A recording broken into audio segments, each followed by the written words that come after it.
नमस्कार, सुबह सवेरे आप सभी दर्शकों का बहुत बहुत स्वागत है। देखिए, अभी भी बिहार के कई इलाकों में भूकंप के झटके महसूस किए गए हैं। सुबह सवेरे ये भूकंप के झटके महसूस किए गए। अब से कुछ ही देर पहले भूकंप आए थे। राजधानी पटना समेत बिहार के कई ऐसे ज़िले हैं जिन ज़िलों में धरती डोली है। 4 नवंबर को भी जो है वो भूकंप आया था, लेकिन किसी को एहसास नहीं हुआ। दिल्ली, बिहार और बंगाल में भूकंप के झटके महसूस किए गए हैं। रिक्टर स्केल पर इसकी तीव्रता 7.1 थी।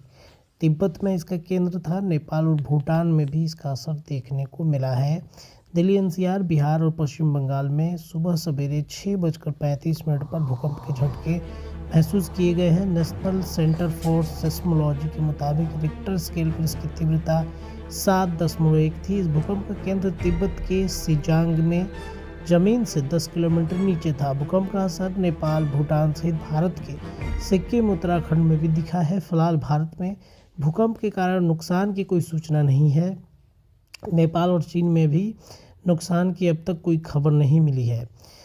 जनवरी 2024 में चीन के सिंजियांग में 7.2 तीव्रता का भूकंप आया था। भूकंप के बाद 40 आफ्टर शॉक भी दर्ज किए गए थे। भूकंप एक बार फिर से राजधानी पटना में आया है और इसके बाद से लोगों में एक दहशत कहीं ना कहीं कायम हो गया है। इधर ठंड की वजह से कई लोग भूकंप को महसूस भी नहीं कर पाए थे, लेकिन अभी अभी जो भूकंप आया इससे कहीं ना कहीं लोगों में थोड़ी सी दहशत ज़रूर है और दहशत की वजह से लोग घरों से बाहर निकल गए थे। और निकलने के बाद अब फेसबुक, सोशल मीडिया के कई प्लेटफॉर्म पर लगातार लोग एक दूसरे से पूछ रहे हैं कि क्या आपके इधर भूकंप आया था।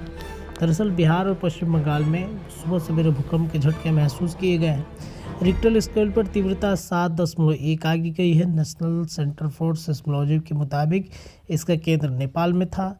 जिन जिलों में महसूस किए गए हैं उनमें पटना, दरभंगा, समस्तीपुर, सुपौल, गोपालगंज, मधुबनी, जहानाबाद, मोतिहारी, इन सभी जिलों में 6:32 पर जो कहा जाए एक तरीके से